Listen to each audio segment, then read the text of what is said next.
Hello, hello. What is up, everybody? This is Marshall Lee of DonkeyJobProjects.com, and today we have special guest, Mr. Scott Serkland of Serkwerks, the YouTube channel and the website, and Young and the Dead. What's going on, man? How you doing? Hey Marshall, great to be on your show. I mean, I think you were on the Artcasters just a little while ago, which is awesome because it was, I Yes, think, the first time we've had you on. history-making show. Yes, yes. So it's good we get to chat a little more than we have in the past because it still seems like it's been too long, even though we chatted a little while ago. But I know, right? It wasn't even that long yeah. ago. Oh well. Yeah, man. So I had a question for you. We're gonna be trying to raise comics from the dead here in this All episode. right. And so my question is, when is we actually talked a little bit about this before, but when is the last time you stepped into a comic shop? Pretty much honestly weekly.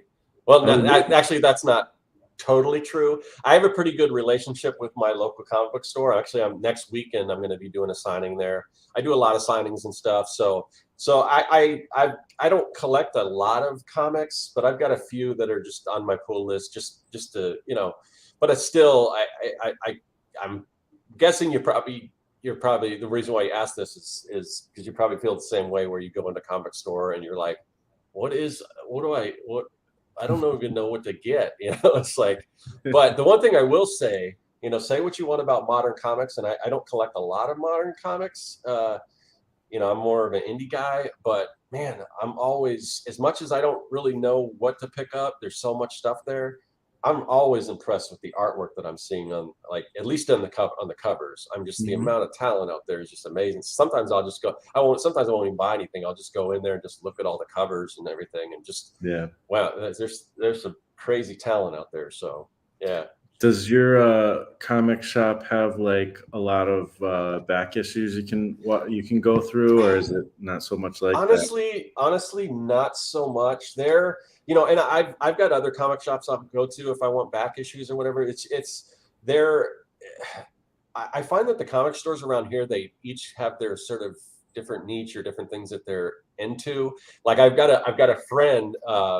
I don't know if you've been paying attention, but I have a friend that him and four other partners are rebooting Gold Key Comics. Did you I hear heard about about that? that. Yeah. Yeah. And he's going to be opening up a comic store. And I think he's going to delve a little more into back issues and stuff like that. So I'm looking forward to him opening his store.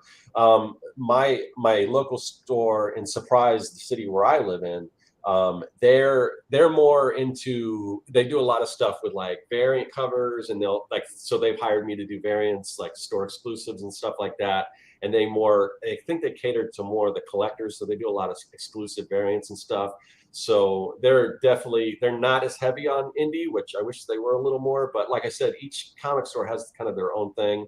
But I love the owners and everything like that. They're super cool, and they always have me in to do signings and stuff. And it's great for getting people into their store. It's great for me. So but yeah, sometimes I'll go to some other different stores for back issues and stuff like that. They have some, but yeah.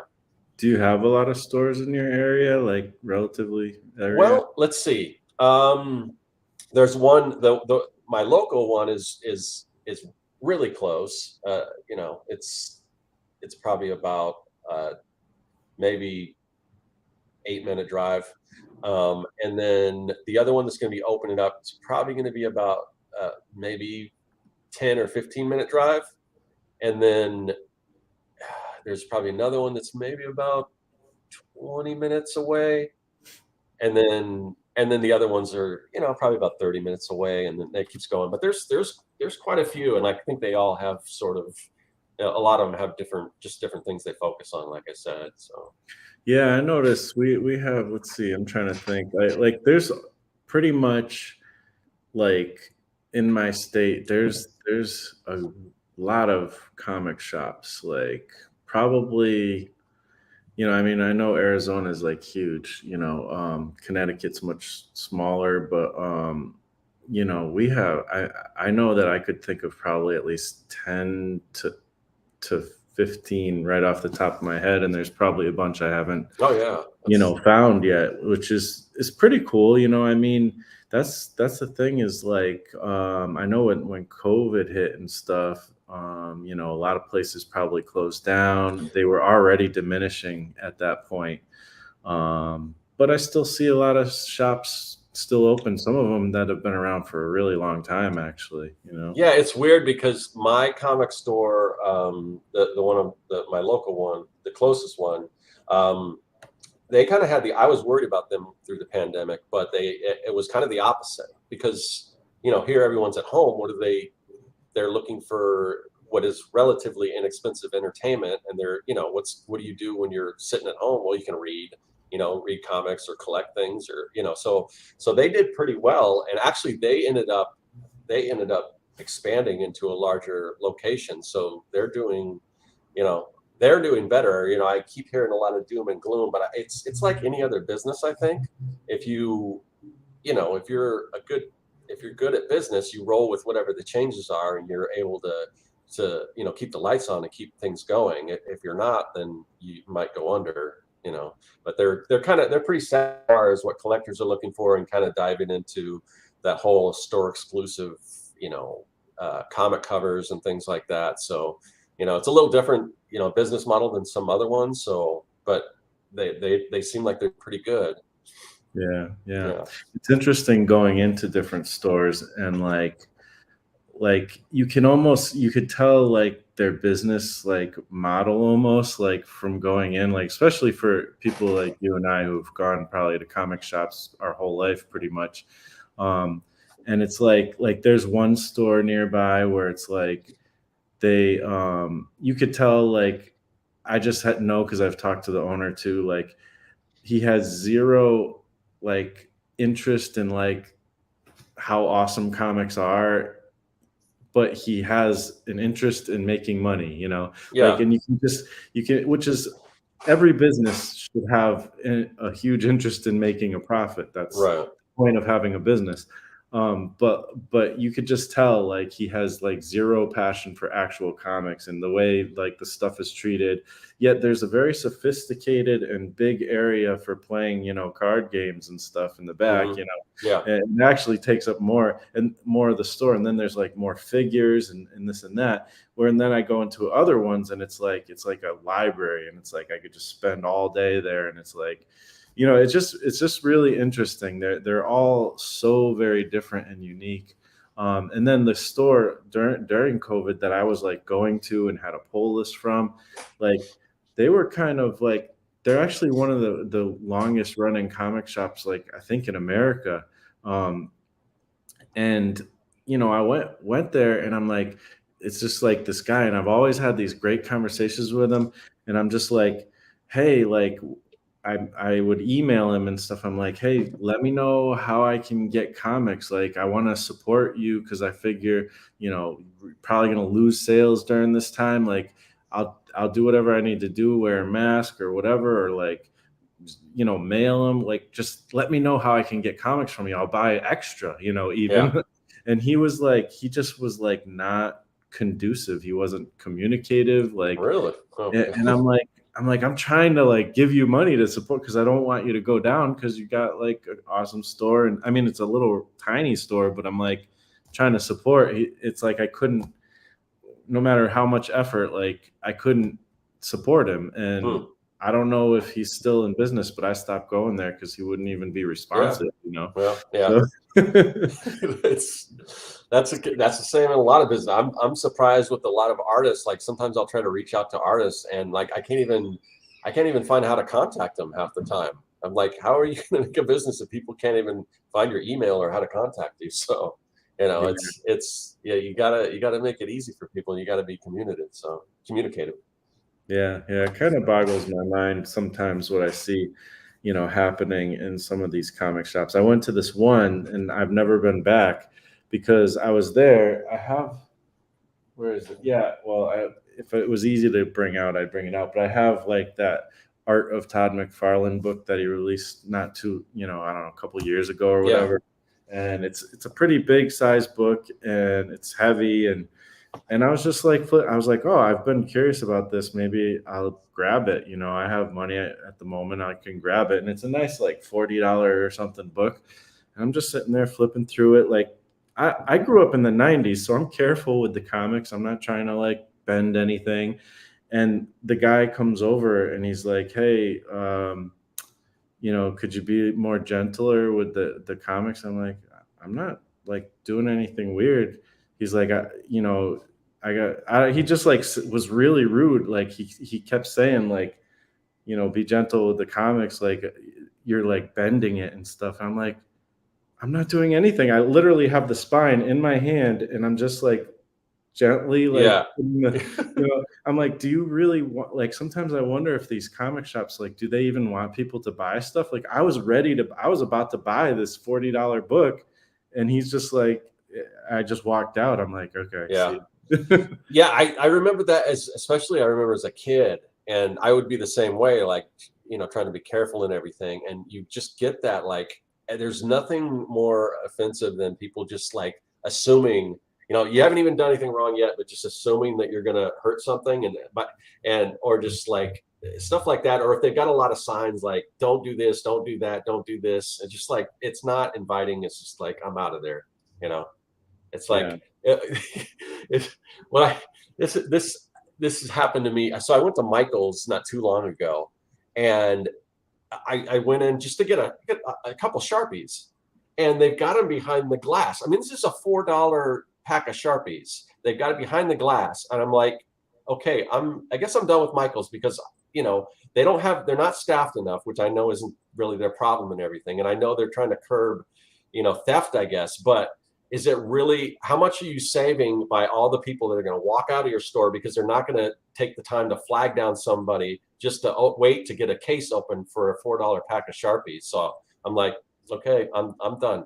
I'm done with Michael's. Yeah. It's not worth my time. So, and I can't imagine that I'm the only person, that is just, it's not worth it for me. Are you really going to save that much money and, in people shoplifting as, and compared to the people that just walk out and don't want to deal with that? So Yeah. it's really some of these decisions people are making. It kind of boggles my mind. Yeah. Yeah. I was there just the other day too. Yeah. And I bought this black sketchbook thing that's right in I front of saw me. I saw well, I haven't finished it, but I started watching the video. But Yeah, yeah, and I gotta same revisit it. thing. Like I talked about it on the video. Like I was looking at like these Posca markers and Hmm. stuff, which I didn't realize I already had. And everything was like locked behind the box, and I'm Yeah. like, I don't feel like asking for somebody. Yeah. Like, so I'm not even gonna do it. But like, you know, there's definitely been times where I haven't bought stuff just because it's behind the glass Yeah. box. I'd rather like I'll stand there, order it on Amazon, and wait for it to come. Yeah. Like, Yeah. Yeah. so, but yeah, yeah, it's kind of crazy. So I don't know. You mentioned is I'm surprised actually. Well, I'm a little bit surprised to hear you say like how you really like the art and stuff of the things you see, um, because I actually feel the same way. And but I always hear so much criticism like about modern day comics and how the art isn't even good anymore and this and that. And you know, there is a certain kind of art that I see like that has gone into a lot of some of the modern comics where it's just like this kind of sterile, like everything's kind of perfect almost, and it's not, but it has no like energy. Or I mean, I'm love Kirby comics, you know, Right. and stuff Yeah. like that. And I'm like, and it's just like it's almost like looking at like movie stills, and I'm like, I like movie stills, but like it doesn't, like there are things you can learn from movies for comic. So like I see that that's there, but I also do like pick up a lot of books that I see and I'm like, this is amazing art. Like, you know, we've come a long way, you know, with the comic art.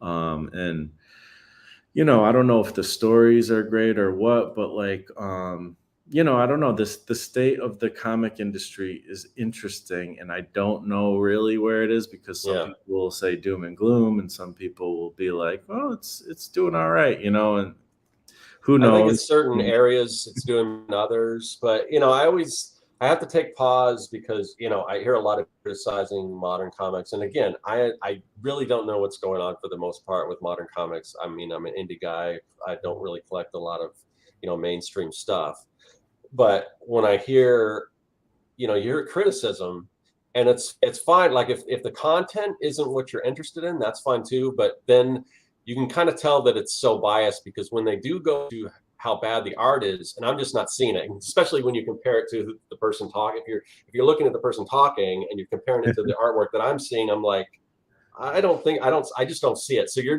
everything's got to be bad. Yeah, I mean, you can't be honest and just say, I don't like where they're going with the stories or the characters, but the art looks pretty good, and everything's a matter of opinion anyway. So, but I don't know. I just don't see, I see just incredible artwork. I can't really speak to the stories or anything like that, but as far as the artwork, I'm pretty impressed by the stuff I'm seeing. I'm impressed with a lot of the graphic design, the layout. So yeah, I mean, again, and that's my opinion, but everyone has yeah, their own opinion what they're looking for as far as art. But I'm also seeing just a huge variety of different styles and things, hmm and yeah, I'm at least visually I'm impressed by what I'm seeing. yeah, yeah. And you bring up a good point of like, almost like, looking at the source of the person saying the thing, like, how is your art? And I think about it and I'm like, well, yeah, I really can't sit there and like criticize because like I don't think my art is up to that standard, a lot of those standards in those books. But I'm okay with that. But like, if I were to sit there and criticize, I would feel a little bit like a hypocrite. Yeah, and I don't think you have. I mean, you can still be critical of something and not have. I mean, maybe your artwork's not as good, but you have a higher expectation. It's fine. Your artwork doesn't have to be as good as the stuff you're criticizing necessarily, but still, it just I don't know. Sometimes it's just like you're just gonna say negative things no matter what without any kind of. There's just a lot of bias there that I think it's okay just to be honest. I mean, you can like certain parts of something and still not like other parts and just be honest about it rather than if you go into it, I'm going to hate everything, then you're going to hate everything. So I don't Yeah, know. yeah. Yeah. People don't like to play in the gray areas. Sometimes they Right. just want to be black and Yeah. white with everything. Um, so I'm curious if you're willing to share what is in. I know you said you don't have like a big pull list, but what do you have in your pull list? Well, I'm collecting Scotty Young's Twig. Hmm I collect the Stranger Things books just because I'm a fan of Stranger Things. hmm And then just every once in a while something will come out like Jim Ruggs Hulk Grand Design. So I put that on my pull list. I'm collecting. We talked about this before. I'm collecting Red Room, even though I'm not a big fan of it, but I just want to support kind of cartoonist kayfabe because I like what they're doing. Yeah. But yeah, I mean, it's really not a whole lot. Yeah. Then there'll be stuff like limited series and things that come and go. And for a while, I was collecting Oblivion Song, and a lot of the times I just don't have time to read it. I've got a stack. I just did a video where I just unboxed a bunch of indie comics that I got in the mail, and I still have a stack of comics that I haven't got a chance to read. So, but a lot of it's more just I just it gives me a reason to go into the comic store. Yeah, So. yeah, yeah. I don't know. Like, I don't know if you feel the same way, but well, first, I two questions. Um, did you read Oblivion Song? Because I bought the first trade paperback because I was curious about the story, and I haven't read it yet. But I was curious if you did, what you think. And second, um, yeah, I don't know. Like, I feel like when I go into a comic shop, it's like, for me, I like relax. Even like bookstores too. Like certain stores like that, I just like walking around and looking. And I'll spend sometimes if I have time, I'll spend like a good hour in there. I don't know. Is that kind of how you are when you go there? Or Yeah, sometimes I'll just go in there and I'll talk to the people working there, or the owners or whatever. Sometimes I'll go in there. Like I did a few sketch covers that they've got in display there, and every once in a while they'll sell one of those. And You know, sometimes I'm giving them money, sometimes they're giving me money. You know? That's a good relationship. I Yeah, like yeah. that. Did you read Oblivion Song or? I started to read the first few issues, and then of course I got backed up, and that's the reason why I kind of stopped collecting, just because I was so far behind. But sometimes I'll just buy stuff. This is the way it was with a kid. I mean, I would probably read about 25% of the comics I bought as a kid, and I just buy for the art, and I'd be looking at the art and everything like that. There are a few titles that I would actually read, but a lot of times I was more there for just the art. Yeah, I was like that too a lot. So I would imagine you have like such a great relationship with some of these shops. They must have stock Young and the Dead in some of them, or Yeah. Well, I really only the one store. Yeah. Can you hold on? Can I hold on? sure. Let me pause real quick. Yeah, no problem. What's up, everybody? I see everybody in there. Crimson Owl, how you doing? Sideburns, Gary Hodges, you and 8-Bit, Devontae Edwards, and Mr. Frank himself, Salazar Art Nation. How you doing? Thanks for watching and hanging out with us. You guys rock. Hey, Marshall. Sorry, there's somebody at the door, and I had my son go answer it. So Yeah, no problem. So they stock it over there. How's that been? Have you been able to get some sales in there? yeah, it's usually it typically they'll make some sales and everything, and they buy them out. I don't they'll buy them off me. It's not like on assignment or anything. So every once in a while they'll reorder. So I don't know how many they're selling like ever so often, but usually if I go in and I do a signing, then I'll obviously I'll sell them then and everything. And I do a fair amount of signings. So like I said, I've got another one coming up this next weekend. So I feel like Young and the Dead is pretty darn accessible. Like I feel like you get some kids around, like they're gonna want to pick that up just from even looking at the covers and stuff. yeah. It's definitely gear. It's if anyone's not familiar with Young and the Dead, it's a kids versus zombie adventure story. So it's like Goonies meets Night of the Living Dead. So it's kids fighting zombies and everything. So if you're into like Stranger Things or Goonies, Monster Squad, all that stuff, then you'll probably dig it. So it's great for like that nostalgia boost for older kids that are older people or whatever that kind of lived through the 80s and kind of can relate to that and those type of movies and stuff. And it's also because it's kids, kids are into it too. So yeah, I'd say it's pretty accessible. Do you get like I imagine, especially if you're doing signings and stuff, like you probably ever have like kids come up and say, "Oh, I really like this. I want to get the next one," or like, do they talk to you about it and stuff? Oh yeah. It's the problem is it's like the people that want to know when the next one's coming out because it takes so long for me to put out an issue because I'm doing a lot of other stuff and it's that's just sort of my I work on it when I have time. I try to when I start an issue I try to do like an hour a day and so it takes a while for me to get an issue out. So that's kind of why I don't always promote it, although now I'm promoting it now because I've got the Kickstarter going on right now. But once I get the book once I get it complete as a trade, then I'm going to really promote it hard and hopefully get a really nice volume and probably order a decent number of copies that I can and really try to promote it when I do that. But Yeah. All right. Well, so let's actually look at it. What you got going now? And now this is 1 through 5, and you got what, 1 or 2 more issues after this? One more after this. One Yeah. more. So this is the second to the last issue, and there's pretty good kind of cliffhanger reveal at the end of this one, and then this issue number 5. So if you're familiar with it, then you can either just get issue number 5 if you already have the other ones, or if you're not, you can kind of pick and choose, get what you want. I've got some really cool variant covers and stuff like that this time, but yeah. So this one is kind of the Empire Strikes Back, as far as this one is the one where everything kind of leaves it sort of a cliffhanger and you don't know what's going to really happen with some of the characters and stuff like that. And then I'm going to wrap it all up in the next issue, which will be the next issue will be a little larger than the typical 22-page comic. Nice. Yeah, I just threw a link in the chat for everybody to check it out. There's also a link in the description and a link to Scott's YouTube channel. But yeah, so what's going on in this issue? All right, so where we kind of left off was the kids. They're looking, basically looking. That's a cover that Russ Leach did. So I've got the 5 issues, and I also have variant covers. So I hired a different artist to do a variant cover for each issue.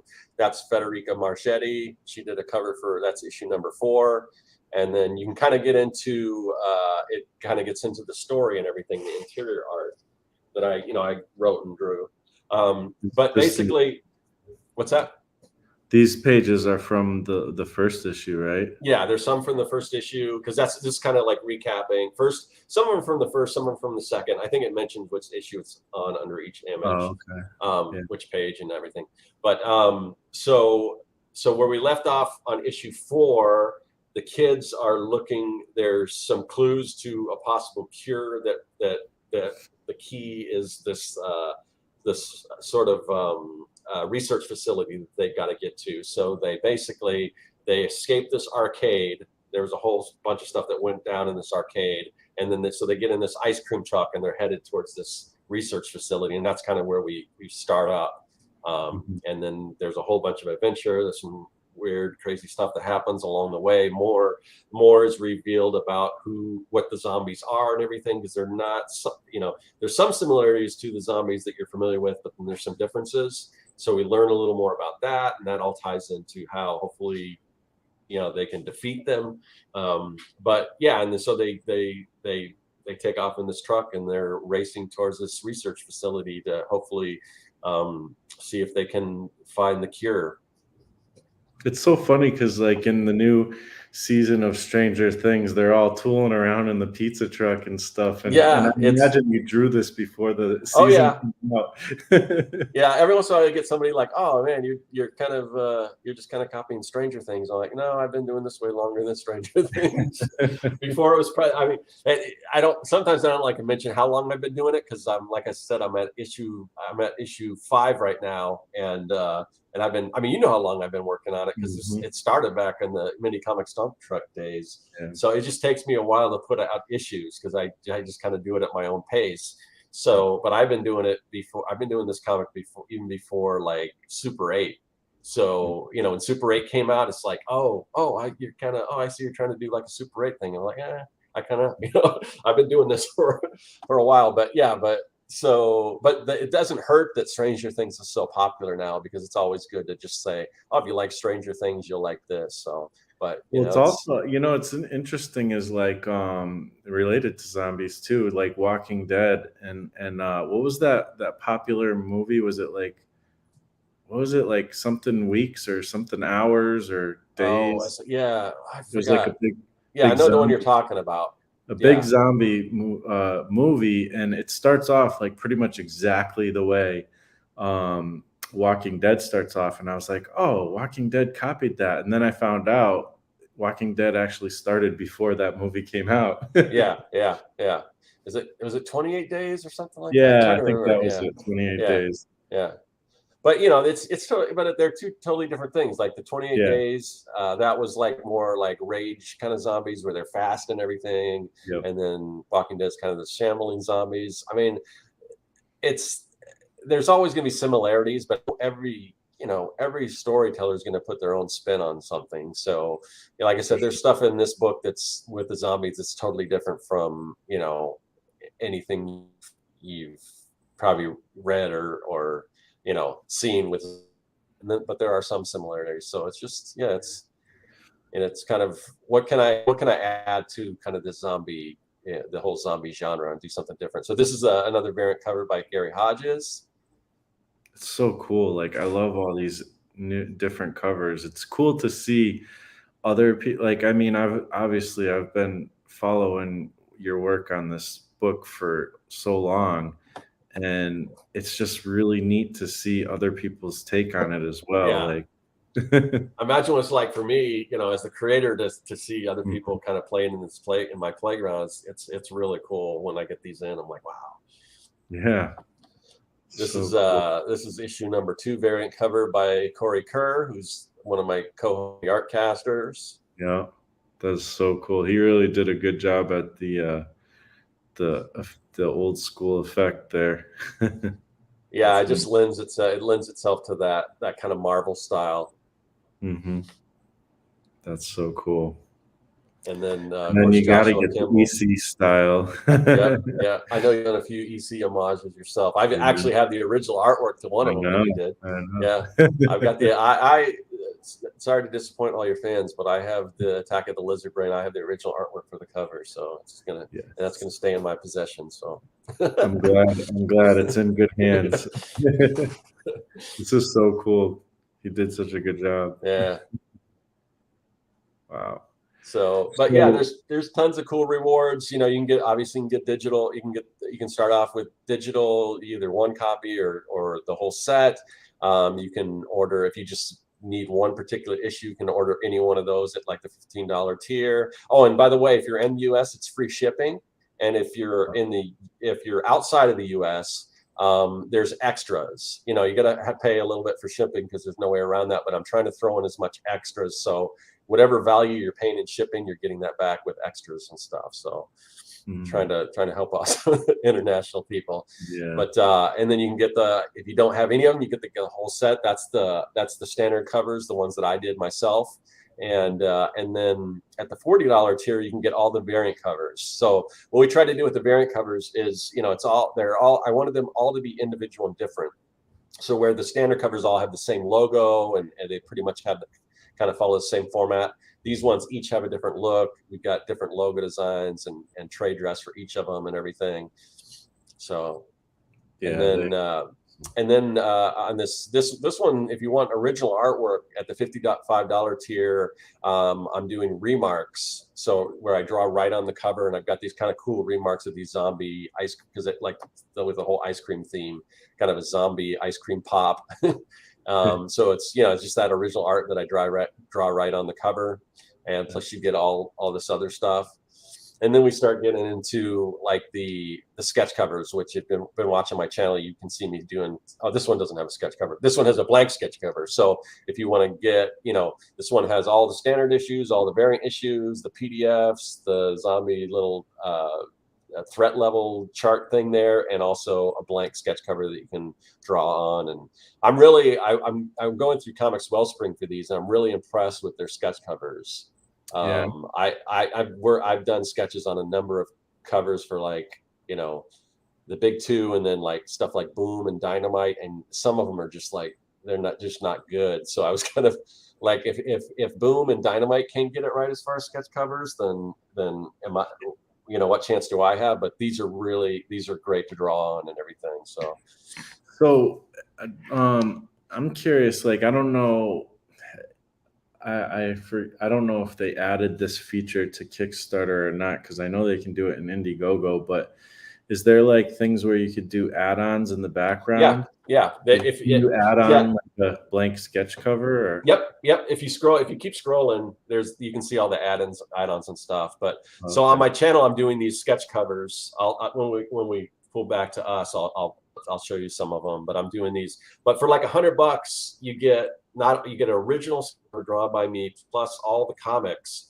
And like if I'm doing a store signing or something, I charge more than $100 typically for a sketch cover. So you get a better deal, and you're getting original artwork. So it's kind of a better deal than what you would get even if you're just asking me for a sketch cover at like a signing. So Yeah, wow, yeah.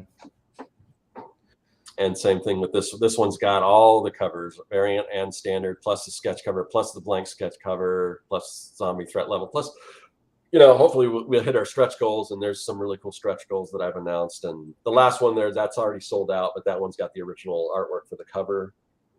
And then, but if you scroll down from there, did you do this all traditionally, or just the cover? So the cover, I'm basically the cover. The inks are original off of a printout of. Okay. Yeah, so I'm doing. I switched to pretty much doing, you know, most of my penciling digitally for comics in Clip Studio, Mm-hmm. but And eventually, like if I go to my next project, I might do the inks because I really like the way Clip Studio, you can do inks in Clip Studio. As much as I do like working traditionally, you know, just to kind of speed up the process. And as the older I get, the more I got that lovely line. So, and the Clip Studio does a really good job. I just love their G Pen tool in there, but I want to keep, because I started off all traditional, at least the final part, you know, what you're seeing, I want to keep it original or like traditional. So it's, you know, so it doesn't look like, oh, this is where he started doing all digitally. So hopefully you can't tell that where I started doing the pencils digitally, because you're just seeing the inks. But yeah, so here's the extras here. So if you just, like, if you're missing like issue 2, you can get issue 2, or you can just order these blank sketch covers here. You can add those on to any tier, any physical tier. So nice. So those are available, or you can, and if you just want one of the variant covers in particular, you can add those on too. So yeah, the Kickstarter has added the ability to add stuff on. And then just like like this stuff here, if you're in the U.S., if you want this, you can get it for $30. But if you are if you are outside of the U.S., you get all this stuff for free. So it's like a $35 value, even though, you know, for your $25 that you're paying for shipping. So I'm just trying to, but I didn't want to leave just in case. And I don't think I've got a lot of U.S. backers that are getting this, but just in case they did, I don't want them to feel left out. Like, oh, I really want that 3D print, you know, that I want to make it available. So, but it's, you know, it's kind of more for the just extras for the international people, you know, so they don't feel like they're getting ripped off paying that crazy shipping price. So this is the first stretch goal we've unlocked. So we'll unlock that at 3,500, and that's that variant issue number 4 that Federica did, and I gave it like the 3D treatment. It's super sharp, man. I mean, I haven't got it printed yet, but I look it up on the screen and it just looks awesome. Every single layer like kind of pops out. It's just a really cool effect. So yeah, but that's pretty much the campaign. And then who knows, maybe we'll get to the point where we can unlock some more stretch goals. I'm shipping it in Gemini comic mailers, so it'll be secure and everything. And like I said, you get all that stuff with if you're ordering international, get all that stuff, and then that's me. So, man, there's one thing that's missing from this. Oh, I think I might know what are you gonna say? The variant artist edition. Yeah, the artist edition version.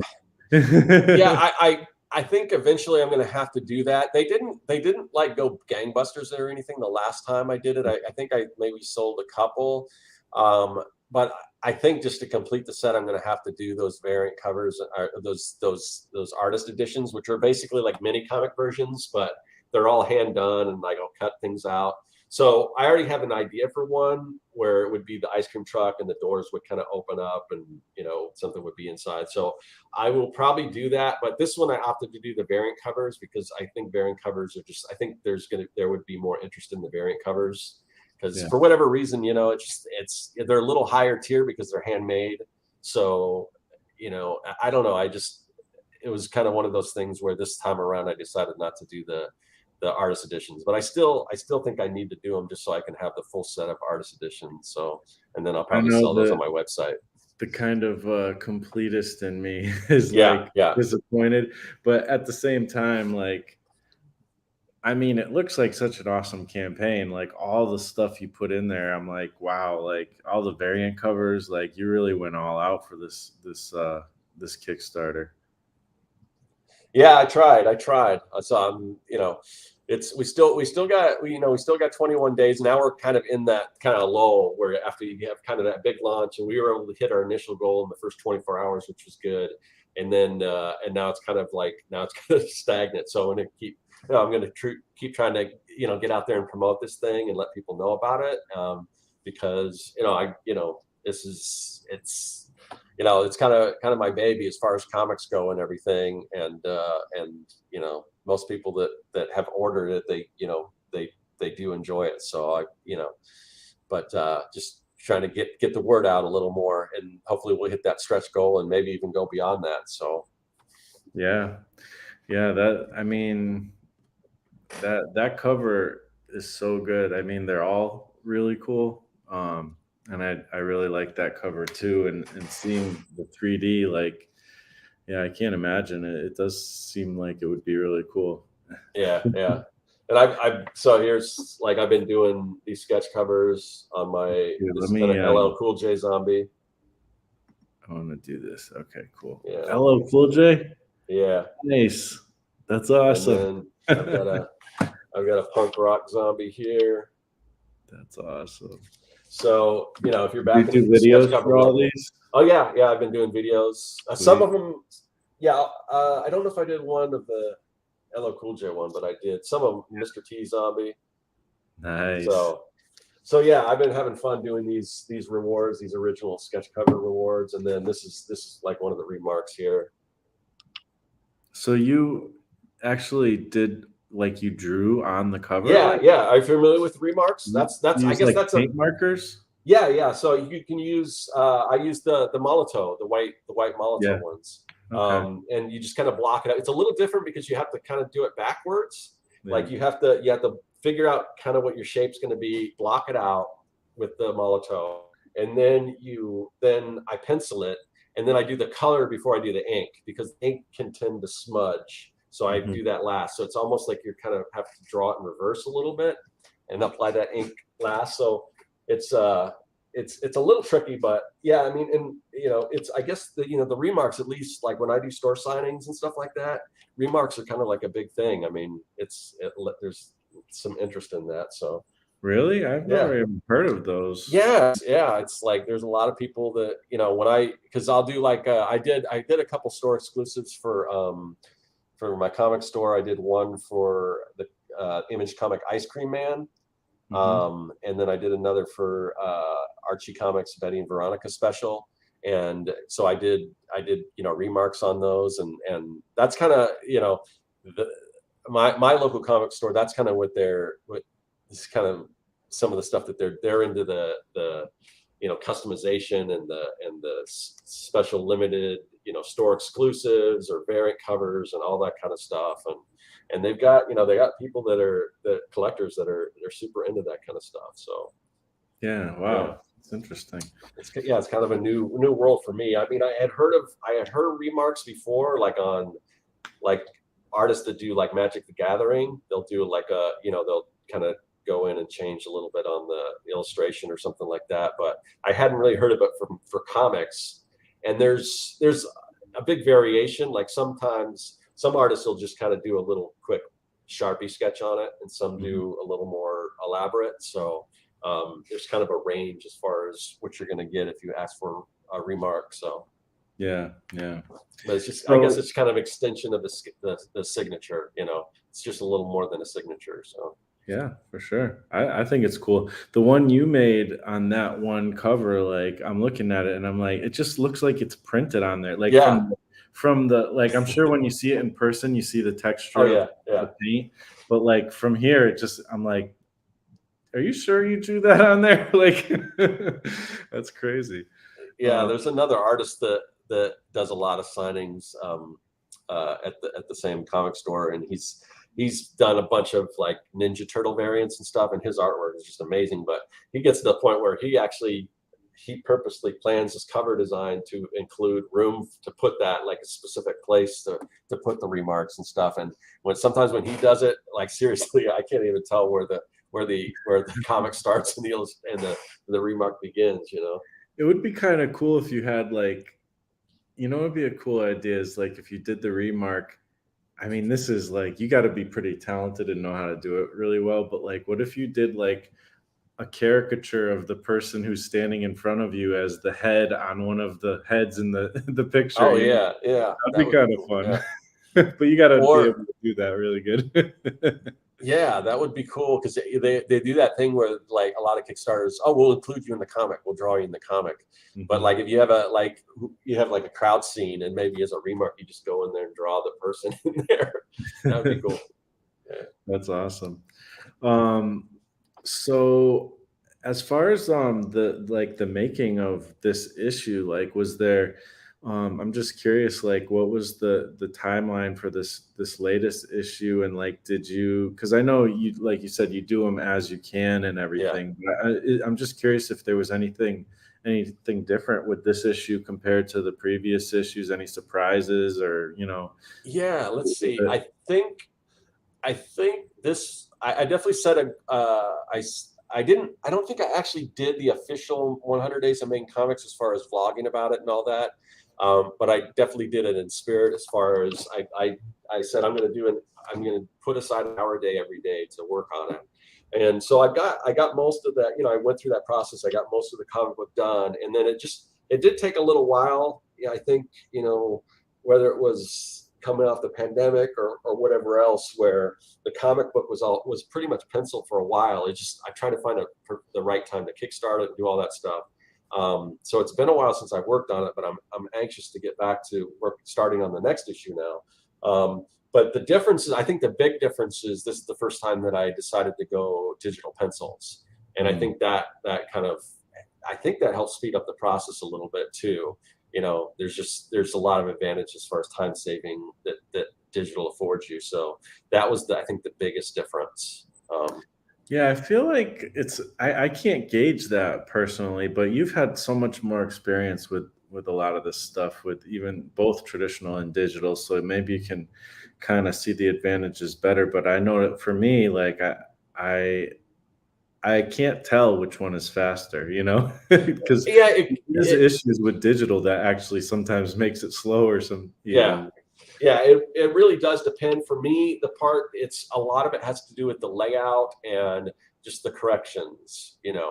Mhm. If you are like super loose and you could probably do just as fast traditionally, but for me it's like the layout and like, oh, I'm not happy with that particular eye and change that thing around, and with digital it's just easy to undo and do stuff like that. So also studio paint has incredible perspective tools.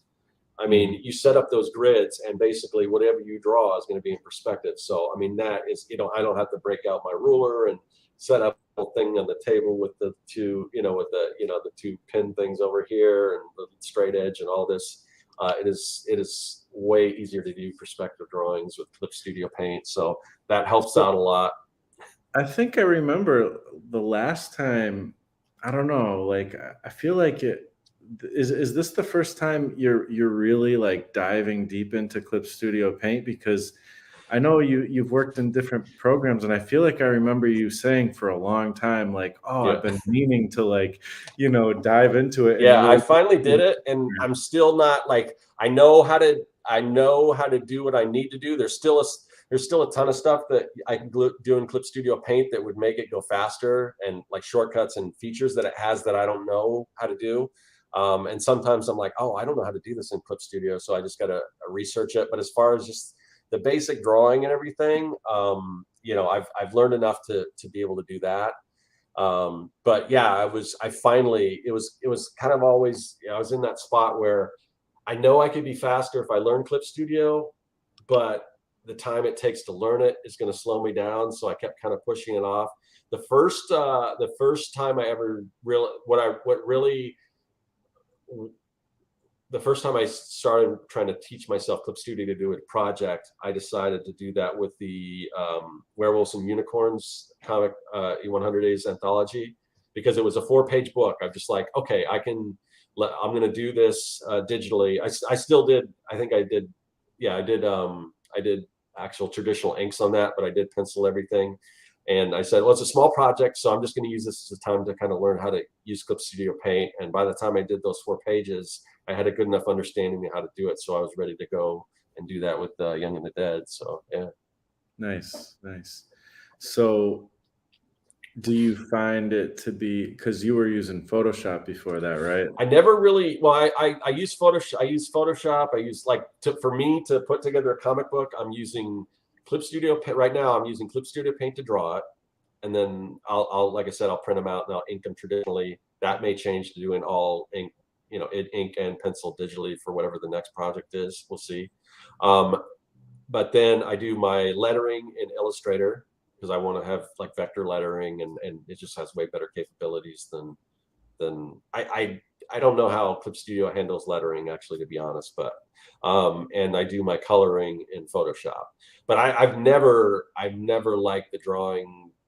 I don't like to draw in Photoshop. I just don't think it was built for that, especially if you're making comics. So so I've never really drawn in Photoshop, but I use it for a lot of other stuff, whether it's coloring or just certain designing certain graphic things or photo manipulation or whatever else, tons of other stuff. But so I kind of go back and forth through all those different things. Although honestly, Clips, if you're looking to invest, in a program to create comics, I know people that use Clip Studio Paint for everything. I know people who use Procreate for everything. I'm not a huge fan of Procreate. I mean, I'm a fan of the program itself because it's allowed so many people to create stuff, but I don't like working on that little iPad. I want to have my big Cintiq and all that kind of stuff. And so I just love Clip Studio Paint so much. So yeah.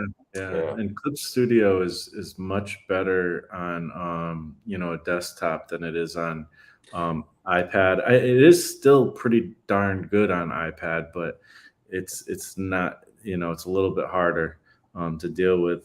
Have you tried coloring anything in Clip Studio yet? I haven't, but I know it can do amazing colors. Like I know if I wanted to, I could get to the point where I could do the whole book in Clip Studio and it would be great. But it's just another thing. It's back to that same thing. I just know how to color in Photoshop, and my book's in black and white for the most part, but I still color the covers and I add grayscale and stuff. So yeah. Well, I will say, like, I've done all of it in Clip Studio, but I would say, like, personally, I feel like sticking with Illustrator for lettering is probably fine. Like, I like, it's worthwhile. There's some things but you can kind of do the same thing in Clip Studio, but it's a little bit clunky with the lettering sometimes, at least in my experience.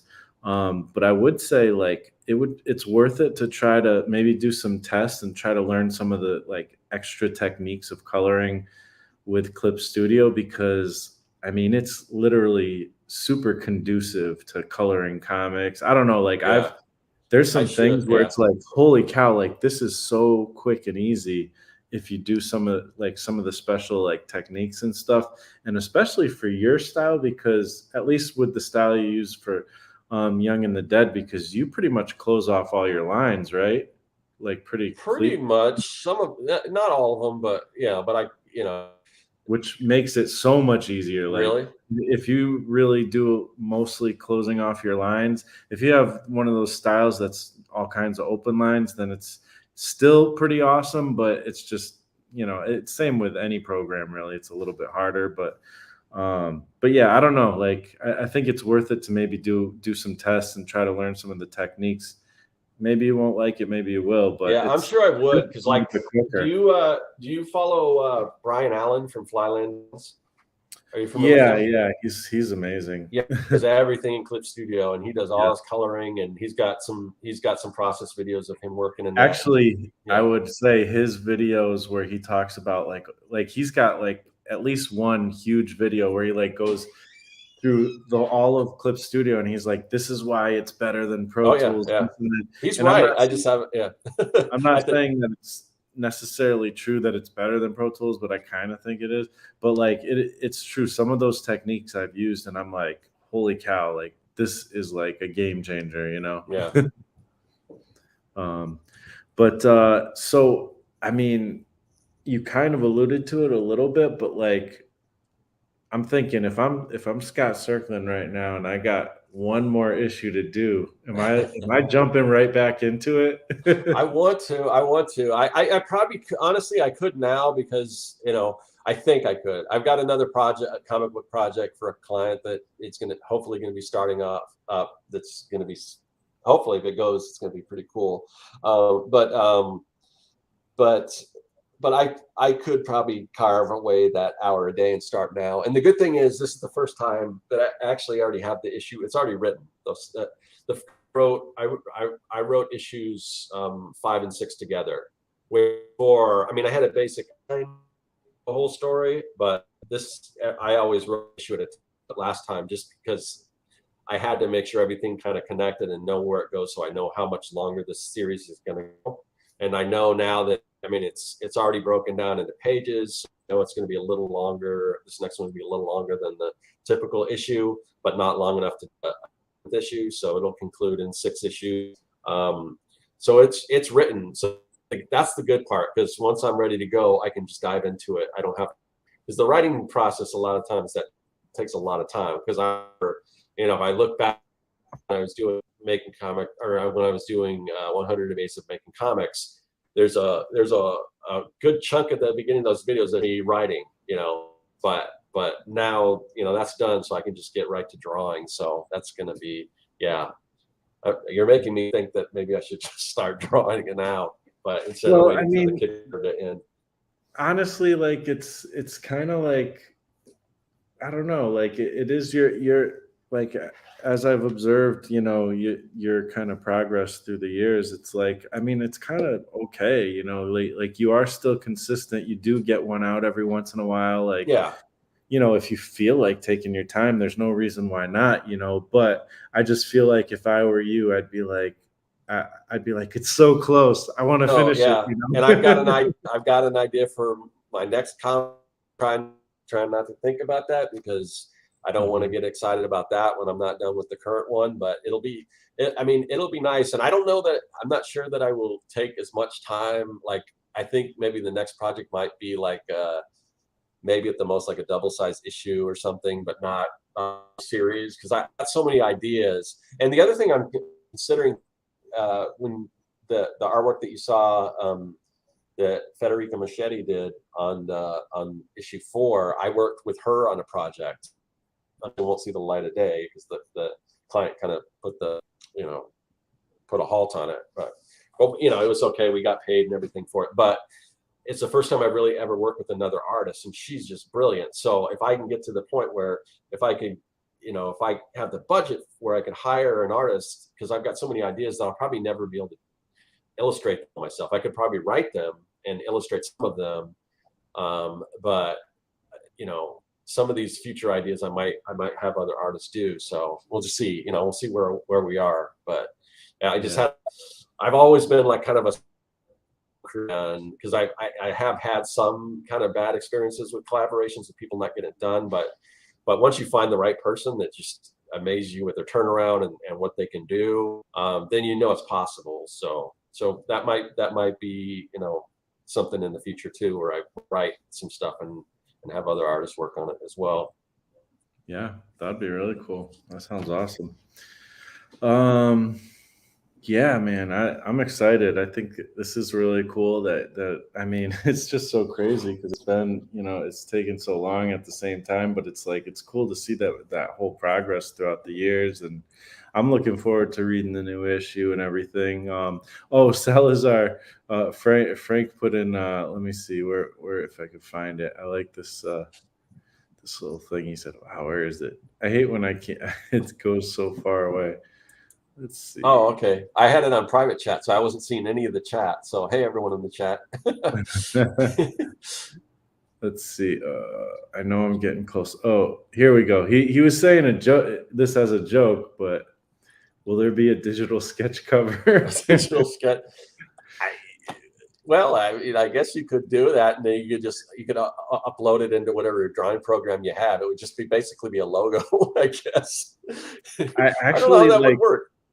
He says after that like he was joking, but I'm like, as I was like looking at that, I'm like, that's actually kind of a cool idea. I don't know, like it might be like a fun way to integrate into something. I tell you, Marshall, I was, I started off kind of against the whole digital thing because of my own personal choice is I want physical comics. If somebody gives me a digital comic, chances are I'm not going to read it unless maybe that's the only way to do it. I'm not a big fan of digital comics for me personally, but I sell the digital products, and once you complete something and it's digital, it's like pure profit. I mean, you don't have to ship anything, and it's just like, because I get money coming in from like my comic maker toolkit. It's just like when I get an order, it comes in. I'm like, okay, before I open it, I go, okay, do I have to ship this? And then I see it's digital. I'm like, oh, I don't have to do anything. I just, I just got $40, just like, Yeah. or whatever. And so, and I was thinking, because the digital tiers are a little lower, and I was thinking, sometimes you'll get a pledge and it's digital. I'm like, okay, but then you think about it, like if somebody orders like at the print level for the single comic, and they order the print version, for $15 versus $10 for the digital, it's going to cost me about $5 to ship it. So that digital one, it's the same, and it's just like, and I don't have to do anything for it. So I'm kind of warming up to digital. I still want people to obviously purchase physical stuff because I'm partial to that, but I don't get with the digital stuff. I'm definitely seeing, there's a lot of value in this digital stuff. It's so, it's kind of changed my way of thinking, at least as the producer, maybe not as the consumer. Yeah. I mean, I do think that, the world of comics, the world of everything is going and has already gone, digital in a lot of ways. And actually, I heard Todd McFarlane, actually today I was listening to a video from the Kubert Art School. He did like a video where he talked to the students and stuff. And I was just like, he talked about digital, and he's like, I actually don't like, he's like, all this other stuff like music and movies and all this stuff has gone digital, but I really feel like comic books are one of the things that's probably not going to go so quickly. Like not totally, because the collectability. There's still, I mean, there's like NFTs and things, and you can make digital stuff collectible, but I still think a collector, for the most part, I still think they want that physical thing. And that's why like my local comic store is doing so good with just these variant covers, because it's the variant covers are a way to create scarcity. Because the problem with the 90s, with all the variant covers back then, is they weren't limited. They're just, for the most part, they were just like, oh, you got this foil cover or whatever, but they're producing, thousands of them. So people are like, oh yeah, this is going to be worth something. It's not worth anything because there's no scarcity to it. But if you put out a limited, it's just like with like in the gig poster space. I mean, there's people like, they'll do a release of like 100, there's only 100 of these, and they're like gone like that. So if you put a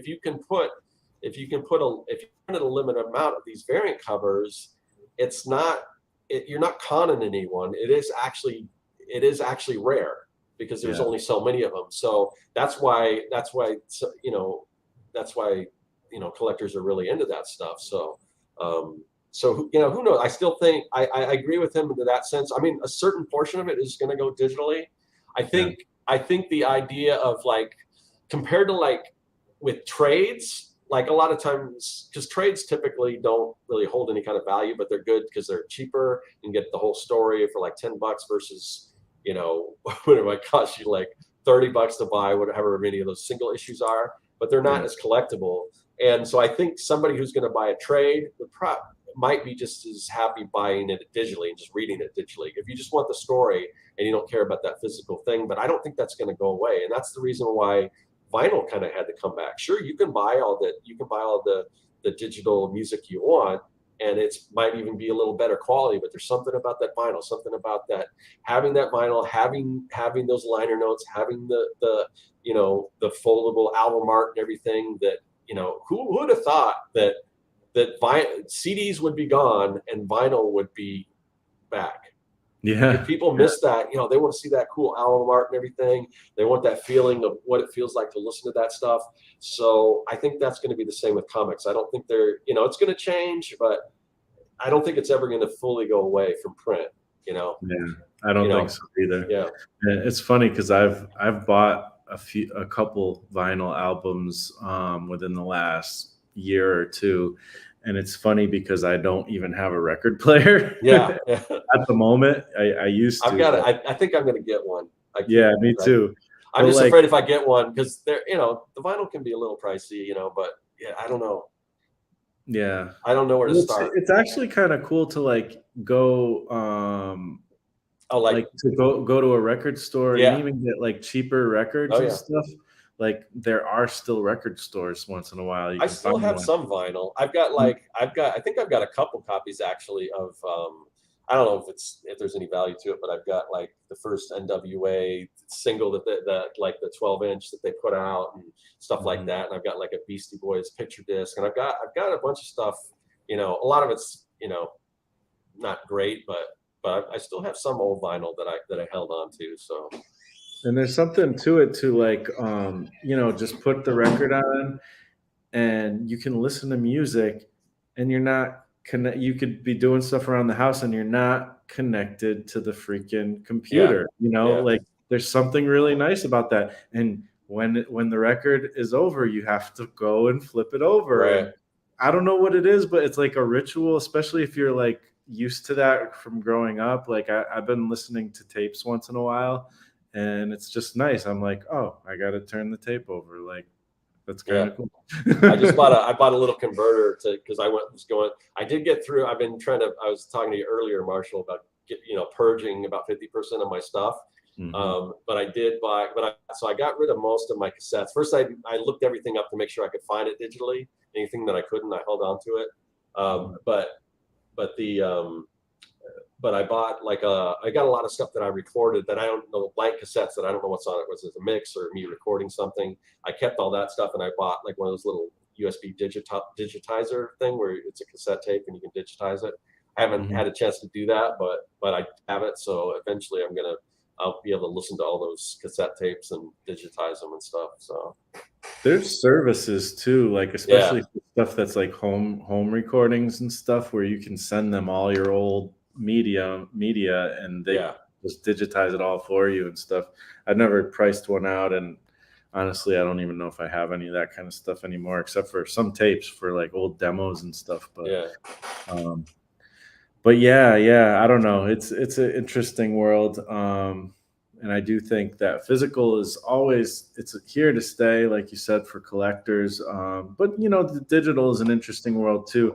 And I do think I still think like that digital sketch cover would be kind of neat because I don't know, like it would be kind of fun to see people like do some little digital art, even if it's like a little a Yeah, young it's like 7-year-old kid, and it's like they don't have to be precious about it. They can just have fun and doodle on it. And I bet you'd get like this fan art back, and it'd yeah. be kind I think it would work well as just a way to share it because if you can send it whatever the proportions with the logo on the top, just the file. Because I sell templates all the time with my comic maker toolkit and stuff, but just send the template. Oh, do a digital sketch on this and upload it and share it online. And then maybe your website put Serkwerks.com on the bottom or whatever, have them share that. And then that might be a good way to, get your work out, get other people's work out there, but your brand out there. yeah. That's something I never thought about, but yeah. Could even be like a little free giveaway, because Yeah. it's Oh, not like a absolutely. big deal, Yeah. Yeah. I don't think I could sell that. I don't think I would Yeah. try to sell that. I don't think anyone would buy it, but if you just, just give out it could just be a PNG, a transparent PNG, drop this in whatever your favorite drawing program is, and then draw a cover, and you get a high quality logo and everything. And Yeah. it could work. I hadn't really considered that. It's kind of funny how people mention something as a joke, and then you're like, oh wait, there might be valid actually. Yeah, totally. Totally. I'm always looking for like different things to like that make sense to like give away for free, because I think free is I don't know. I think it's a pretty cool price. Yeah, and it really is, honestly, it's a great way to build a mailing list. If you can offer something really cool for free and Mhm. attach it to a mailing list, everyone's happy. It's like Yeah. you're getting named. You're able to build your mailing list. Like with the comic maker starter kit that I built. I mean, I've really built a pretty nice email list with that, and I'm so sure. yeah. And but you got to add value. It's got to be something that people get value out of. So and Yeah. I put a lot of time into stuff like that. So Mhm. Awesome. Well, is there anything else you'd like to say or talk about the comic that's coming I don't out or know. anything? Yeah, just mainly, it's really easy to find. If you just go to youngandthedead.com, it will take you right to the Kickstarter. Definitely check it out. I mean, we've kind of showed some of the stuff that you get on there, but it's sort of my passion. It's you know, I don't know, you know, I don't know how much, I imagine we have some crossover with our audiences, but I know you've got a lot of people that may not be familiar with me. But if you aren't, you could definitely check out my YouTube channel. I've got a series called Making Comics 101. It is basically every step of, you know, it takes making comics, the process of it from coming up with your idea all the way to printing and publishing and everything in between. And while a lot of that stuff is out there on the internet, I don't know that there, before I did anyway, I don't think there's anyone that took it and put it in like a particular order. So it's pretty much the best course that you're going to get on making comics for free anywhere. And it's on my YouTube channel. It's Serkwerks on YouTube. And if you are familiar with the kind of content that I put out there, I put out a lot of just content for comic creators and how to do art and make a living with your art, things like that. So if you're somebody who's watched a lot of those videos or whatever and you've got something out of it, if you want to give back, definitely consider contributing to Kickstarter. And obviously it's not like a donation or anything, you're getting some really cool stuff in return too. So yeah, check out the Kickstarter, check out my YouTube channel. Yeah. Awesome. Yeah. And like I said in the chat, I've been putting the link, and the link to his YouTube and Kickstarter are already in the description. So definitely check out those links. Go support. You know, Scott always brings awesome content. And I do recommend the Comic Creator Toolkit. You know, I've used some of the assets myself, and they're great. You know, I really like especially like the character design turnarounds and stuff, you know, those are fun to work off of and build off of. I've definitely created at least one character using that. So yeah, it's just stuff that makes the process go a little quicker. I mean, you could sit there and you could do your own turnarounds, but if you have a guide, you know, it's just like, oh, it makes it a lot easier. I use it myself. So yeah, and there's tons. It's got, if you're looking for comic book templates, it's got comic book templates. It's got, you know, it's got fonts. It's got like halftones, all that kind of stuff. So, you know, and there's the free version at my website, serkwerks.com. You can go there, sign up for the mailing list. You get the Comic Maker Starter Kit. And then if you need more, I've got things like the Comic Maker Toolkit. And then I've got like the Comic Book World Builder and Hero Design Studio. I've got a lot of digital stuff to help you kind of in your process of making comics. So, yeah. Awesome. Yeah. Well, thanks, man. Thanks for coming on, and thank you for everybody in the chat, you know, for hanging out with us and everything. It's been a good episode. Thanks, Marshall. Yeah, it's always great to get a chance to talk to you and everything. It just feels like old times because we've been doing this for a while, and it's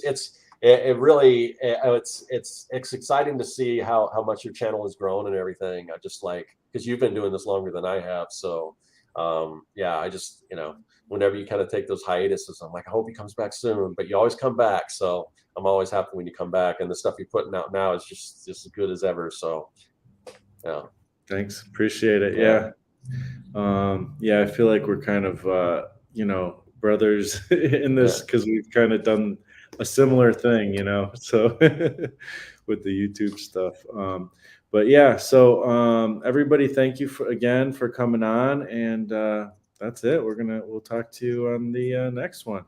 Yeah, see you well, I might not see you on the next one, but maybe I'll see you on one of my videos, or I'll definitely be watching Marshall's videos. I watch everything he puts out. So awesome. Yeah, definitely check out his channel, and we'll see you guys next time.